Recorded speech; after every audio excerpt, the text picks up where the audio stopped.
Hi, I'm Janice Collins, and I'm an early childhood educator at Park Slope North Child Development Center in Brooklyn, New York. And I can't wait to tell you about Little Rhino number one. In this book, Ryan, affectionately called Little Rhino by his friends and family, is a huge baseball fan. When his grandfather signs him up for the local Little League team, Rhino gets extra excited. That is until he realizes he's going to be on the same team as the school bully Dylan. Little Rhino number one is a great book for your guided reading center time. Because it's broken into chapters, you can assign certain chapters to your kids every day. And with each chapter, you can teach a new lesson. You can talk about the fact that Ryan has this growth mindset, that he doesn't quit, that he doesn't give up. You can use it for a lesson about how to deal with a bully in a situation because, Ryan's interactions with Dylan weren't always the best. It's also a great read aloud for your children in grades one, two, even third graders could benefit from hearing this story. As a classroom teacher, I know I always like to wind down at the end of the day before dismissal with, a couple chapters from a book, and this would definitely be one that I would choose for that type of activity. Little Rhino and Cooper joining the Dinosaur Club was also a big hit in this book.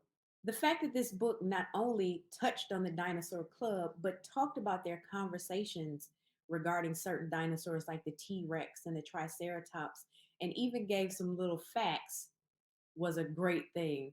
Because by the time we were done with the book, the kids wanted to also talk more about dinosaurs. One activity that you can use Little Rhino number one for is a compare and contrast.